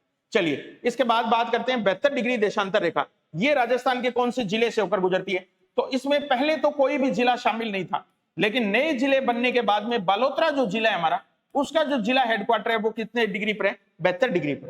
तो ये नए बने हुए जिलों के अंदर यही डिस्ट्रिक्ट हेडक्वार्टर पहले शामिल हुआ है हमारा, जो 72 डिग्री देशांतर रेखा के बिल्कुल ऊपर स्थित है। इससे पहले 72 डिग्री पर कोई भी जिला मुख्यालय नहीं आता था, है ना। नए जिले बनने के बाद में बालोतरा जो डिस्ट्रिक्ट है वो कौन से देशांतर रेखा के ऊपर आना शुरू हो गया है? 72 डिग्री के ऊपर आना शुरू हो गया। हाँ, अगर ऑप्शन डी ना हो तो हमारे पास 70 डिग्री को ही मानेंगे, क्योंकि वो 0 है ना। तो 0 और 1 के अंदर हम न्यूनतम किसको मानेंगे? 0 को ही मानेंगे। हाँ, तब 70 डिग्री आंसर अपना सही होगा, बिल्कुल दीपिका, ठीक है। तो ये 72 डिग्री ध्यान रखना, आप बालोतरा नया डिस्ट्रिक्ट आ गया इसलिए थोड़ा सा इंपॉर्टेंट हो जाता है ये, ठीक है। चलिए 73 डिग्री के ऊपर अगर अपने बात करें तो यहां हमारी दो डिस्ट्रिक्ट हेडक्वार्टर इसके ऊपर आते हैं, जोधपुर डिस्ट्रिक्ट हेडक्वार्टर और सिरोही, जोधपुर और सिरोही, ये दो जिला हेडक्वार्टर जो है वो हमारे किस पर आते हैं, 73 डिग्री वाली देशांतर रेखा के ऊपर आते हैं, 73 डिग्री वाली। ठीक, अब ये सबसे ज्यादा इंपॉर्टेंट है, जो पेपर के अंदर बहुत बार पूछा जाएगा आपसे, सबसे इंपॉर्टेंट सवाल यहीं से मिलेगा।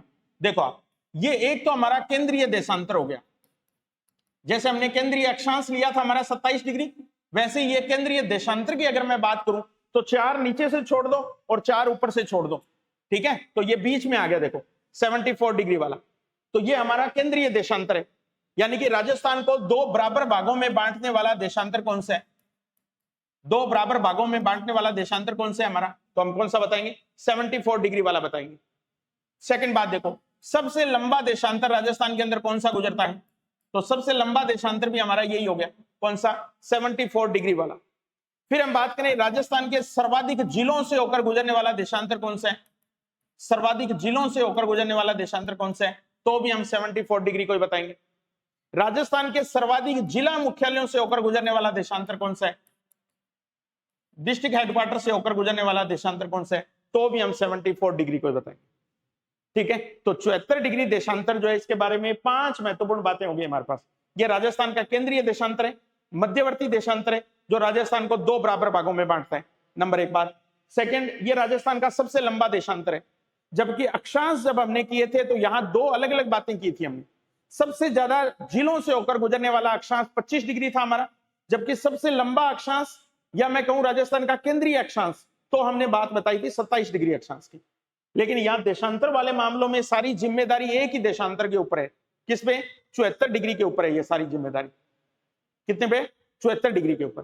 तो ये सर्वाधिक जिलों से भी गुजरता है और सर्वाधिक डिस्ट्रिक्ट हेडक्वार्टर से भी गुजरता है, तो ये कुल मिलाकर के 11 जिलों से होकर गुजरने वाला देशांतर है। टोटल इसके अंदर आने वाले देशांतर जो है वो कितने, हमारे 11 हैं। जबकि डिस्ट्रिक्ट हेडक्वार्टर की अगर मैं बात करूं तो 5 डिस्ट्रिक्ट हेडक्वार्टर इस देशांतर के ऊपर पड़ते हैं, 5 डिस्ट्रिक्ट हेडक्वार्टर जो है वो किसके ऊपर पड़ते हैं, 74 डिग्री वाले के ऊपर पड़ते हैं। अब चूंकि ये केंद्रीय है इसलिए इंपॉर्टेंट है हमारे लिए, तो इन 11 जिलों की भी बात करेंगे और इन 5 डिस्ट्रिक्ट हेडक्वार्टर के भी नाम लिखेंगे, 11 जिलों के नाम भी लिखेंगे और 5 डिस्ट्रिक्ट हेडक्वार्टर के नाम भी लिखेंगे। तो ये हमारा एक इंपॉर्टेंट क्वेश्चन बन जाएगा। हो सकता है आपसे पूछ ले क्वेश्चन सीधा कि राजस्थान का कौन सा जिला जो है वो मध्यवर्ती देशांतर पर नहीं आता है, कौन सा जिला मध्यवर्ती देशांतर पर नहीं आता है, ऐसा क्वेश्चन आपसे बना के पूछ सकता है। और क्यों पूछ सकता है उसका रीजन अभी मैं बता देता हूं। देखो आपको एक जिला इसमें ऐसा आएगा जिसकी बिल्कुल बाउंड्री के बिल्कुल साथ सट के ये बाहर निकल रहा है, और वो डिस्ट्रिक्ट हमारा चित्तौड़गढ़। ठीक है, तो चित्तौड़गढ़ के अंदर नहीं जाता है, ये चित्तौड़गढ़ के ठीक यहाँ उदयपुर और चित्तौड़गढ़ के बीच की जो सीमा है उस सीमा के बिल्कुल ऊपर से निकलने वाला देशांतर है ये हमारा।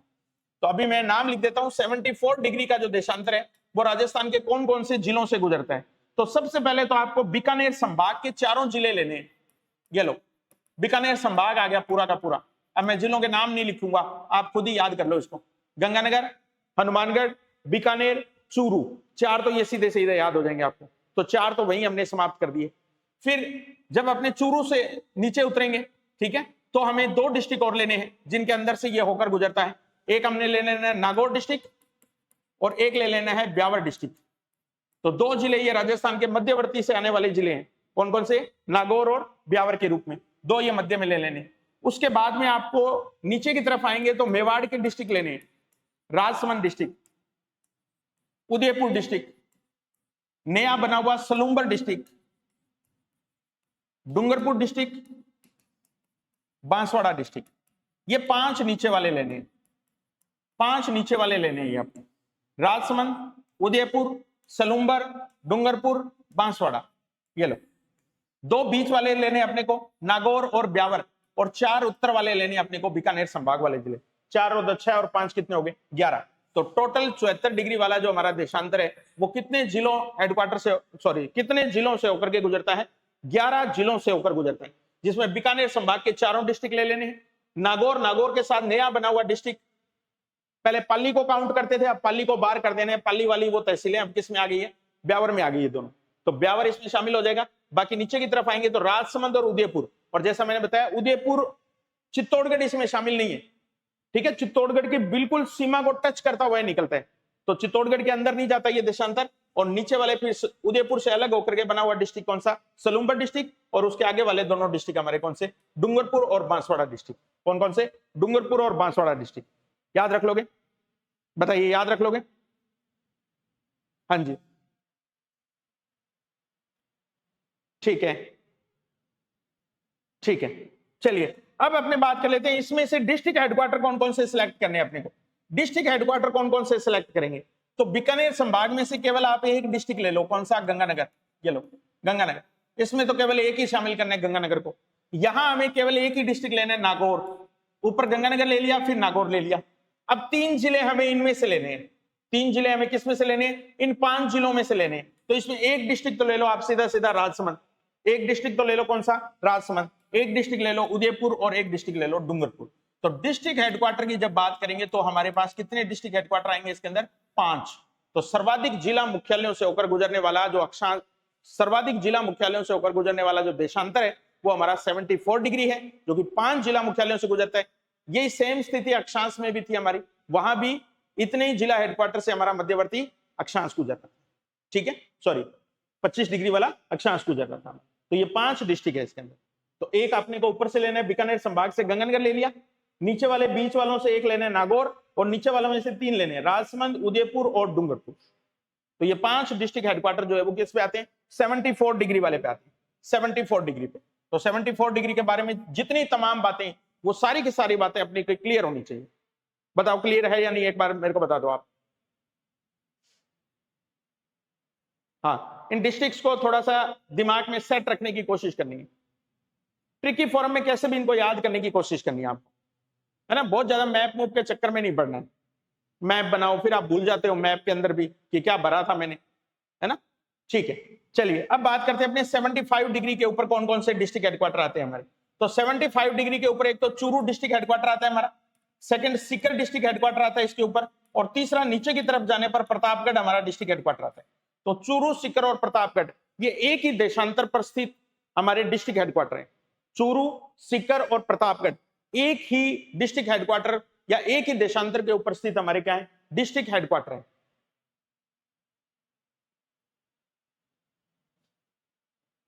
हाँ जी बिल्कुल।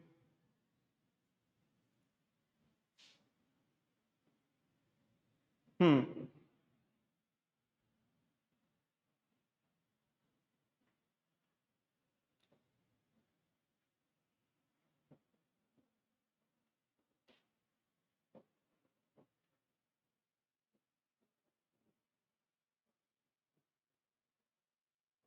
क्लास रुक तो नहीं रही है, ठीक है, ठीक है। चलिए 76 डिग्री के ऊपर आते हैं अपने, 76 डिग्री के ऊपर हमारे कौन से जिला हेडक्वार्टर आते हैं। तो अब इंपॉर्टेंट बात आ जाती है हमारी, और हमारी राजधानी कौन से देशांतर के ऊपर आती है, तो वो हमारा है 76 डिग्री देशांतर। अक्षांश भी याद रखना है आपको, देशांतर भी याद रखना है, ठीक है। तो 76 डिग्री देशांतर के ऊपर आती है हमारी क्या, जयपुर राजधानी, और दूसरा डिस्ट्रिक्ट हेडक्वार्टर जो इसके ऊपर आता है वो है टोंक, टोंक डिस्ट्रिक्ट हेडक्वार्टर। ठीक है, तो जयपुर के बारे में आपको थोड़ा ध्यान रखना है, जयपुर और टोंक एक ही देशांतर रेखा के ऊपर स्थित जिला हेडक्वार्टर। ठीक है, इसके बाद लास्ट बात करते हैं अपने 77 डिग्री की। तो इसके ऊपर एक ही डिस्ट्रिक्ट हेडक्वार्टर आता है हमारा करौली, और लास्ट 78 डिग्री के ऊपर एक ही डिस्ट्रिक्ट हेडक्वार्टर आता है हमारा कौन सा, धौलपुर। ठीक है, तो दो जो हमारे देशांतर रेखाएं हैं इनके ऊपर तो एक एक डिस्ट्रिक्ट हेडक्वार्टर आ रहे हैं, 77, 78, और एक हमारी कौन सी थी ये 71, और एक हमारी कौन सी थी 72। तो 71, 72 इनके ऊपर एक एक है, 77, 78 इनके ऊपर एक एक है। ठीक है, बाकी पे किसी पे 2 है, किसी पे 3 है, किसी पे 5। ठीक है, तो ये इतनी से जो कंसेप्ट है अपने को, वो थोड़े अपने को ध्यान रखने हैं कि राजस्थान से होकर गुजरने वाली जो देशांतर रेखाएं हैं वो कितनी है, 9 देशांतर रेखाएं हैं। तो एक ऐसी देशांतर रेखा जिसके ऊपर कोई डिस्ट्रिक्ट हेडक्वार्टर नहीं आता है, ठीक है, तो वो हमारी देशांतर रेखा कौन सी है, एकमात्र 70 डिग्री वाली देशांतर रेखा, जिसके ऊपर कोई भी जिला मुख्यालय स्थित नहीं है। बाकी सबके ऊपर किसी पे 1 है, किसी पे 2 है, किसी पे 3 है, किसी पे 5 है। ठीक है, तो ये 70 डिग्री वाला पॉइंट याद रखना। अब सबसे ज्यादा देशांतर कौन से जिले से होकर गुजरते हैं, ये भी अपने को ध्यान रखना है। जैसे जैसलमेर से सबसे ज्यादा अक्षांश गुजर रहे थे 3, सेम टू सेम वही याद रखना है आपको। राजस्थान में सबसे ज्यादा देशांतर जिस जिले से गुजरते हैं वो जिला भी हमारा कौन सा है, जैसलमेर। जैसलमेर जिले से सर्वाधिक देशांतर गुजरते हैं, और वो देशांतर है 3। 70 डिग्री, 71 डिग्री, 72 डिग्री, ये तीनों के तीनों देशांतर जो है वो किससे गुजरते हैं? जैसलमेर से गुजरते हैं। लेकिन केवल जैसलमेर से कौन सा गुजरता है? तो वो 70 डिग्री है। जैसलमेर डिस्ट्रिक्ट हेडक्वार्टर कौन से पे स्थित है? तो 71 डिग्री पे। और एक और देशांतर जो यहां से गुजरता है वो कौन सा है? 72 डिग्री। ठीक है, लेकिन उस 72 डिग्री के ऊपर आने वाला जिला हेडक्वार्टर जो है वो हमारा कौन सा है? केवल बालोतरा है। वहां हम केवल किसको काउंट करेंगे? बालोतरा को काउंट करेंगे। बताइए, ये बातें सारी क्लियर हुई या नहीं आपके? देशांतर को लेकर के ये सारी बातें आपके क्लियर हुई या नहीं हुई? ठीक है, दोबारा देख लेते हैं अपने। देखो एक बार, देशांतरीय विस्तार हमने, ये तो आपका सबका पढ़ा हुआ होता है मोस्टली, इसके अंदर ज्यादा कोई दिक्कत आती नहीं है। ठीक है, 8 डिग्री 47 मिनट में हमारा देशांतरीय अंतराल है। ये दूरी कितनी है? 869 किलोमीटर की दूरी है। ठीक है, और सम गांव से लेकर के उधर अपने सिलाना गांव के बीच में, या इधर कटरा गांव से लेकर के अपने सिलाना गांव के बीच की ये डिस्टेंस मानते हैं। और ये डिस्टेंस हमारी निकल के आती है कितनी? 869 किलोमीटर के आसपास।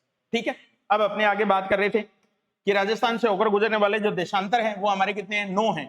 तो 9 का क्रम हमने लिख दिया था, और इनके बारे में जितने छोटे पॉइंट्स बन सकते थे वो सारे हमने एक साथ डिस्कस कर दिए। ठीक है, चलिए अब अपने नेक्स्ट टॉपिक के ऊपर इसमें आते हैं।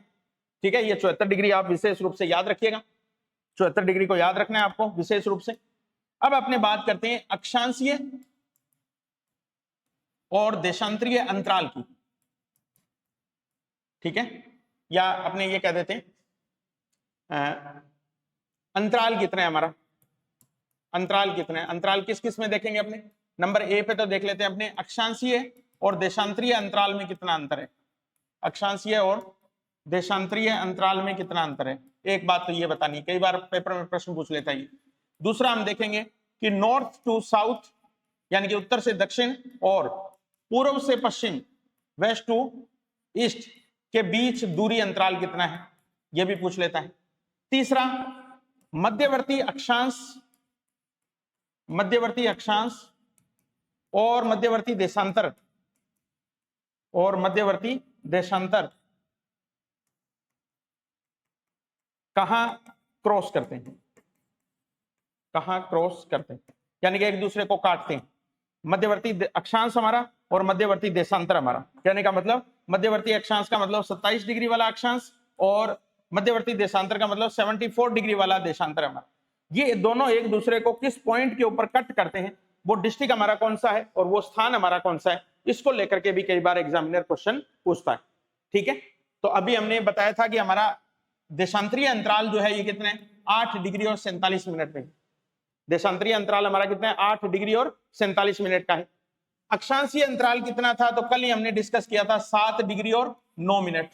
7 डिग्री और 9 मिनट। इसका मतलब हमारे अक्षांशीय और देशांतरीय अंतराल में जो अंतर निकल कर आएगा वो कितना आएगा? 1 डिग्री 38 मिनट। 1 डिग्री और 38 मिनट। कहने का मतलब हमारा देशांतरीय अंतराल ज्यादा है। देशांतरीय अंतराल ज्यादा होने का मतलब क्या है कि हमारी पूर्व पश्चिम की जो लंबाई है वो ज्यादा है, 869 किलोमीटर, और उत्तर दक्षिण वाली जो है उसका विस्तार हमारा कम था, 7 डिग्री 9 मिनट ही, तो उसकी लंबाई जो है वो हमारी 826 किलोमीटर ही थी। इसका मतलब हमारी इन दोनों पॉइंट्स के बीच में जो दूरी है वो हमारी कितनी है? उसका अंतराल कितना है? 43 किलोमीटर। कितना है? 43 किलोमीटर। तो हमारी दूरी अंतराल जो है उत्तर दक्षिण पूर्व पश्चिम के बीच में वो है 43 किलोमीटर, और अक्षांशीय और देशांतरीय अंतराल में अंतर मिलता है हमें कितना? 1 डिग्री 38 मिनट। 1 डिग्री और 38 मिनट।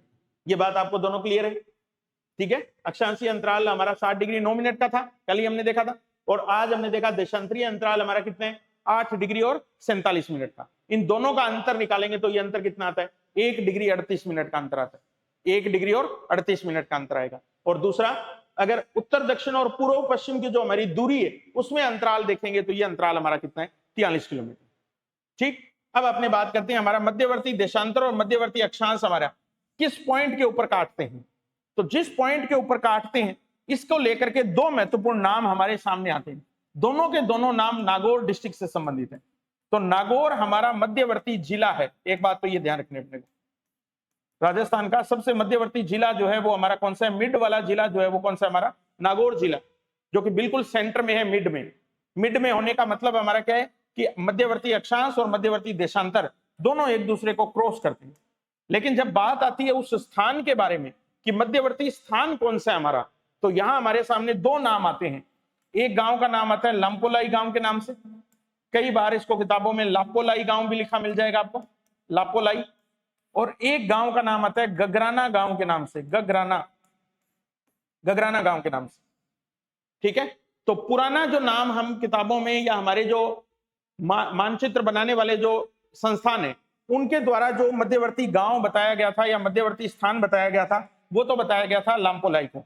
ठीक है, तो ओल्ड जो हमारा तरीका है उसके हिसाब से तो हमारा लामपोलाई पुराना विलेज है या मध्यवर्ती विलेज है।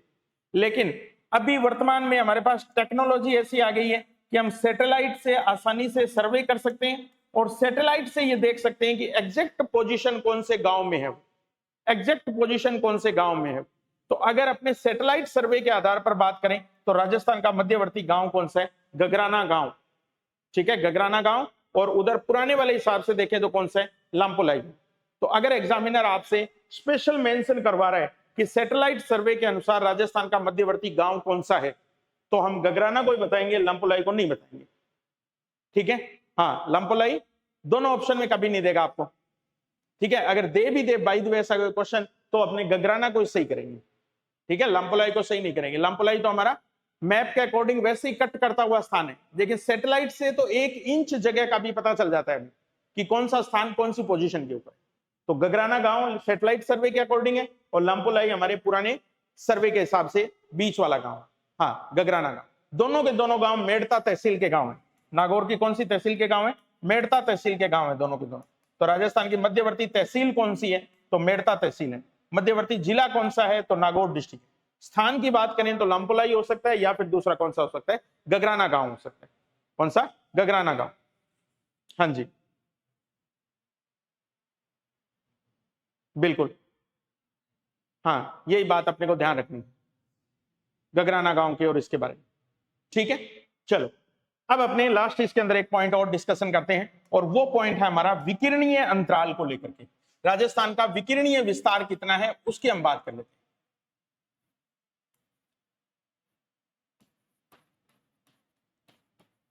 विकिरणीय विस्तार, विकिरण का मतलब आप समझ गए। ठीक है, जैसे ये हमारे राजस्थान की पोजीशन है, तो ऐसे अगर अपने रेखाएं खींचे जो एक दूसरे के सामने वाली भुजाओं को काट रही है, तो ये जो 4 पॉइंट है इनको मिलाने वाले ये जो विकिरण होंगे हमारे, इनकी लंबाई कितनी है उसको हमें देखना है। तो ये विकिरण जो है इसको तो हम बोलेंगे कौन सा विकिरण, दक्षिण पश्चिम से उत्तर पूर्व का विकिरण बोलेंगे अपने इसको। दक्षिण पश्चिम से कौन सी दिशा, उत्तर पूर्व दिशा का विकिरण है, इसको हम बोलेंगे उत्तर पश्चिम दिशा से दक्षिण पूर्व दिशा का विकिरण है ये हमारा। ठीक है, तो एक विकिरण तो हमारा ये है और दूसरा विकिरण हमारा ये है। ठीक है, जो विकिरणीय विस्तार की दृष्टि से अब अपने बात कर रहे हैं उसकी बात मैं आपको बता। ठीक, तो ये जो हमारा विकिरण है उत्तर पूर्व वाला, इस विकिरण की लंबाई है 784 किलोमीटर। ठीक है, 784 किलोमीटर। हाँ, मीरा नगरी के नाम से मेड़ता सीधे बिल्कुल बिल्कुल दीपिका। ठीक है, तो अगर आपसे पूछा जाता है दक्षिण पश्चिम से उत्तर पूर्व जो हमारा विकिरण है उसकी लंबाई कितनी है, तो ये 784 किलोमीटर की लंबाई है। लेकिन अगर यहां से दूरी पूछी जाती है, उत्तर पश्चिम से लेकर दक्षिण पूर्व के बीच की दूरी पूछी जाती है अगर हमारी, तो ये दूरी निकल के आती है 850 किलोमीटर, 850 किलोमीटर। ठीक है, तो दिशा देके पूछेगा आपसे उत्तर पश्चिम से दक्षिण पूर्व के विकिरण की लंबाई कितनी है, 850 किलोमीटर। दक्षिण पश्चिम से उत्तर पूर्व के विकिरण की लंबाई कितनी है, 784 किलोमीटर। और कई बार इन दोनों को मिला के भी पूछ लेता है कि राजस्थान का विकिरणीय अंतराल कितना है। एक तो हमारा उत्तर दक्षिण पूर्व पश्चिम का अंतराल पूछता है और दूसरा ये विकिरणीय अंतराल अगर आपसे पूछा जाता है तो देखो 50 और 16 को अगर आप जोड़ेगा तो विकिरणीय अंतराल हमारा निकल के आता है कितना, 66 किलोमीटर का। 66 किलोमीटर का हमारा क्या निकलता है, विकिरणीय अंतराल निकलता है। ठीक है, तो ये हमारा दोनों भुजाओं को सामने से मिलाने वाले जो विकिरण है हमारे, जैसे आयत में होते हैं। ठीक है, तो राजस्थान की आकृति पतंगाकार आकृति में है, तो आप जब पतंग बनाते हो तो एक इसकी ऐसे रेखा होती है और एक इसकी ऐसे रेखा होती है, तो दोनों के बीच वाले जो विकिरण होते हैं हमारे, वो विकिरण ही हमारे ये 784 किलोमीटर और दूसरा हमारा कितना है, 850 किलोमीटर। और दोनों के बीच में अंतराल जो मिलता है वो हमारा कितना मिलता है, 66 किलोमीटर का अंतराल। ठीक है, 66 किलोमीटर का क्या मिलता है, अंतराल मिलता है। ठीक, तो ये बात आपके समझ में आई या नहीं, देखो आप बताओ एक बार मेरे को। हाँ जी,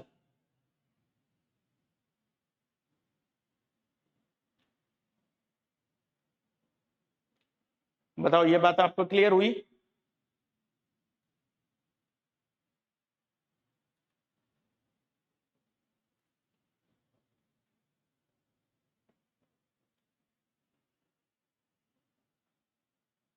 ठीक है, हाँ जी, ओके,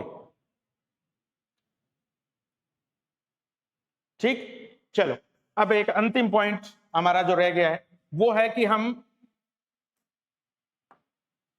हमारी जो देशांतर रेखाएं हैं, देशांतर रेखाएं, इन देशांतर रेखाओं का प्रयोग क्या किया जा सकता है या इन देशांतर रेखाओं का उपयोग क्या है।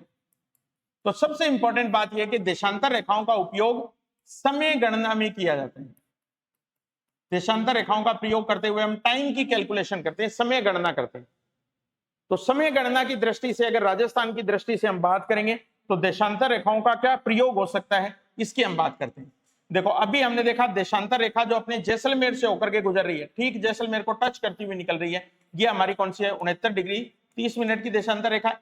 और यहाँ ठीक हमारे पास पूर्वोत्तर वाली जो देशांतर रेखा है, ये हमने देखा 78 डिग्री, ठीक है, हाँ 12 मिनट वाली रेखा है। तो ये ओवरऑल अपने 78 और ये अपने ले लेते हैं 69 डिग्री 30 मिनट, ठीक। इन दोनों के बीच में ये जो अंतराल निकल के आ रहा था हमारा, ये कितना आ रहा था, 8 डिग्री और 47 मिनट, ठीक है। अब इस समय की गणना हम कैसे करते हैं, इसकी छोटी सी एक बात मैं आपको बता दूं, बस मैं आपको ज्यादा कोई वर्ल्ड ज्योग्राफी में या उधर नहीं लेके जाऊंगा, ठीक है, कि ताकि आप कंफ्यूज हो। ये हमारा पूर्वी देशांतर है और ये भी हमारा पूर्वी देशांतर है, ठीक है। अब आप ऐसे मानो कि 69 डिग्री से इस साइड में अगर अपने आएंगे तो ये 0 डिग्री वाली रेखा भी आएगी हमारी, ठीक है। 69 से 68 67 इस तरीके से 45 10 9 8 इस तरीके से लास्ट में क्या आएगी, 0 डिग्री वाली। ये 0 डिग्री वाली जो रेखा होती है इसी को बोलते हैं अपने मानक समय रेखा के नाम से। क्या बोलते हैं, मानक समय रेखा। इस मानक समय रेखा के ऊपर हम ये मानते हैं कि हमारा समय जैसे रात की 12 बजे हुए इस बोलते हैं, ठीक है, ये हमने मानक समय मान लिया एक। अब इस मानक समय रेखा से जैसे जैसे हम पूर्व की तरफ जाएंगे, जैसे जैसे हम पूर्व की तरफ बढ़ेंगे, वैसे वैसे 1 डिग्री के साथ 4 मिनट प्लस होते चले जाते हैं। 1 डिग्री के साथ कितने मिनट प्लस होते चले जाते हैं, 4 मिनट प्लस होते चले जाते हैं, ठीक है। तो अब अगर अपने 69 डिग्री 30 मिनट से शुरू करके यहां से अगर अपने इस पॉइंट पर पहुंचे तो हर एक 1 डिग्री के साथ हमारा 4 मिनट क्या होता चला जाएगा, प्लस होता चला जाएगा। 1 डिग्री के साथ 4 मिनट क्या होता चला जाएगा, प्लस होता चला जाएगा। तो आपसे अगर पूछ ले कि राजस्थान के सबसे पश्चिमी पॉइंट और सबसे पूर्वी पॉइंट दोनों के बीच में समय अंतराल कितना है, दोनों के बीच में समय अंतराल हमें कितना मिलेगा, तो मैंने आपको बता दिया 1 डिग्री के साथ 4 मिनट प्लस होते, तो 8 डिग्री 47 मिनट को अपने कितने से गुणा कर लेंगे, 4 मिनट से गुणा कर लेंगे। कितने से, 4 मिनट से, क्योंकि 1 डिग्री के साथ 4 मिनट है। तो आपसे पूछे 8 डिग्री 47 मिनट के साथ कितना होगा, तो इन दोनों को गुणा कर लें अगर, तो ये उत्तर हमारे पास निकल के आता है 35 मिनट और लगभग 8 सेकंड ऊपर मान लो आप, ठीक है, 35 मिनट और 8 सेकंड। एक बार आप कैलकुलेट करके देख लेना, थोड़ा सा इतना ही निकल के आता है, लगभग इतना ही निकल के आएगा। हाँ 33 नहीं 35 मिनट 8 सेकंड तो एग्जैक्ट आएगा हमारा, ठीक है। लेकिन लगभग अपने इसको जब किताबों में लिखते हैं या कभी पेपर में आता है तो 36 मिनट आ जाता है, ठीक है। तो 36 मिनट का अंतराल हम बताते हैं। तो 36 मिनट का अंतराल हम इस आधार पर ही बताते हैं कि यहाँ अपने सबसे पश्चिमी पॉइंट और सबसे पूर्वी पॉइंट के बीच में जो दूरी अंतराल है या जो अपने देशांतरीय अंतराल है वो कितने डिग्री का है, 8 डिग्री 47 मिनट का है। और इसको 4 से मल्टीप्लाई करेंगे तो 35 मिनट 8 सेकंड। कहने का मतलब क्या हुआ, कहने का मतलब क्या हुआ कि यहां से जो हमारा समय होगा उससे आगे समय होगा हमारा किसका, धौलपुर वाला। तो जैसे जैसे हम इस साइड में बढ़ते चले जाएंगे समय आगे होता चला जाएगा, ठीक है, हाँ समय आगे होता चला जाएगा। तो दोनों की, हालांकि हमारी घड़ियां एक ही होती है ना, हमने मानक समय जो है उसको सेट कर रखा है हमारी देशांतर रेखा के अकॉर्डिंग, जिसको हम 82.5 डिग्री की पूर्वी देशांतर रेखा बोलते हैं। तो ओवरऑल ये फर्क नजर नहीं आता है, लेकिन देशांतर के अकॉर्डिंग जब अपने बात करेंगे तो प्रैक्टिकली तो कोई अंतर नहीं है। अगर धौलपुर में आप घड़ी का समय इस समय देखोगे तो वही मिलेगा अपने को जो अपनी है, तो घड़ियों का समय तो एक ही है, लेकिन एक्चुअली अगर देखा जाएगा दिन की लंबाई की दृष्टि से या दिन के समय की दृष्टि से बात करेंगे तो ये अंतर हमें 35 मिनट का दिखाई देता है। और ये कहां दिखाई देता है, सूर्योदय और सूर्यास्त के समय दिखाई देता है। सूर्योदय और सूर्यास्त के समय हमें दिखाई देता है ये अंतर। कैसे दिखाई देता है कि अपने जानते हैं कि सूर्योदय पूर्व दिशा में होता है, पूर्व दिशा में होता है। तो सबसे पहले सूर्य उदय होता है कहां पे, हमारे धौलपुर में। सबसे पहले सूर्य का उदय होता है सुबह धौलपुर में, और उसके बाद में सूर्योदय होता है कहां पे, पश्चिम दिशा के अंदर, ठीक है, कहां, जैसलमेर में। ऐसे ही जब सूर्यास्त होगा तो सबसे जल्दी सूर्यास्त कहां होता है, धौलपुर में। और सबसे लेट सूर्यास्त कहाँ होता है हमारा? जैसलमेर में। ठीक है, तो सबसे जल्दी सूर्योदय और सबसे पहले सूर्यास्त ये होता है कहाँ? धौलपुर में। सबसे बाद में सूर्योदय और सबसे बाद में सूर्यास्त कहाँ होता है हमारा? जैसलमेर में, है ना। इसीलिए सम जो हमारा स्थान है इसको अपने सनसेट पॉइंट बोलते हैं। सबसे लास्ट में जो सनसेट होता है हमारा वो कहाँ होता है? सम में ही होता है। ठीक है, तो ये अंतराल हमें जो 36 मिनट वाला दिखाई देता है ये सूर्योदय और सूर्यास्त के अंदर दिखाई देता है। बाकी घड़ियों के अंदर हमारा समय जो है वो क्या रहता है? एक ही रहता है। ठीक है, तो ये भी हमारी एक देशांतर रेखा या देशांतरीय अंतराल जो है उसके आधार पर हम क्या कर सकते हैं? समय गणना कर सकते हैं। इसके अंदर समय गणना कर सकते हैं। ठीक है, तो अपना ये जो पॉइंट है जिसके अंदर अभी तक हमने 3 महत्वपूर्ण पॉइंट डिस्कस किए हैं अभी तक। ठीक है, तो एक एक पॉइंट अपने डिटेल में सारी चीजें देखते हुए डिस्कस कर रहे हैं, है ना। इनके एमसीक्यूज भी जो जो बीच में कोई बन सकते हैं वो कर रहे हैं। बाकी अलग से एमसीक्यू भी एक क्लास के रूप में अपने सॉल्व करेंगे। ठीक है, तो आप इसको पढ़ते रहिए लगातार। हाँ, 9 गुना 4 कर सकते हैं अपने, लेकिन ये पूरा 9 नहीं है, है ना। 13 मिनट कम है इसमें, 13 मिनट कम है, इसलिए 13 चौका 52, 52 सेकंड कम करेंगे तो ये 35 मिनट और 8 सेकंड हमारे निकल के आएगा। हाँ जी, ठीक है, तो आज की क्लास को तो अपने यहीं विराम देते हैं। ठीक है, कल की क्लास में आप कोशिश करेंगे अपने इसको कि कल की क्लास में अपने इसको समाप्त करें। ठीक है, हाँ, थैंक यू, बहुत बहुत धन्यवाद दीपिका। अपने इसको जल्दी क्लास ग्रुप बना करके एक अपने, और सभी अपने उसके अंदर जुड़ेंगे और उसके बाद में उसके ऊपर अपने डिटेल में कुछ और महत्वपूर्ण पॉइंट्स के ऊपर डिस्कशन लगातार चलता रहेगा अपने उसमें। Thank you Anita. हाँ, लगभग हो जाएगा, बिल्कुल। फिर भी आपको कोई दिक्कत लगे तो आप मुझे व्हाट्सएप मैसेज डाल दिया करें।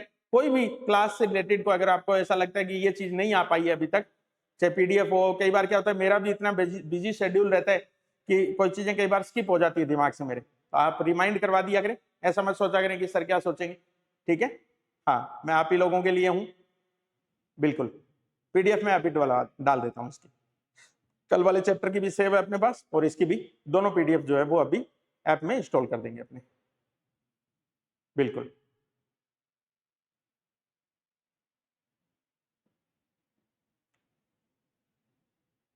हाँ हाँ बिल्कुल दीपिका, पीडीएफ आज ही मिल जाएगी आपको। और 7 बजे आज अपनी करंट की क्लास है ना, जुलाई मंथ का एक करंट अपने शुरू करेंगे शानदार बढ़िया कंटेंट के साथ। तो आप सभी लोग 7 बजे वाली क्लास के अंदर लाइव जुड़ जाना। थैंक यू सरस्वती, बहुत बहुत धन्यवाद।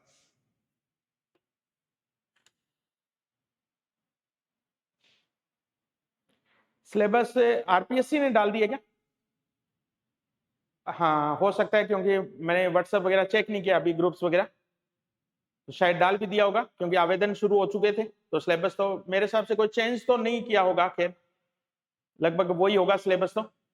फिर भी देख लेंगे, अगर कोई छोटा मोटा चेंज है तो उसके अकॉर्डिंग अपने आगे बढ़ेंगे। अदरवाइज लगभग आरपीएससी सिलेबस तो एक बार ही बनाती है, उसी को आगे कंटिन्यू करती है। Thank you Rekha.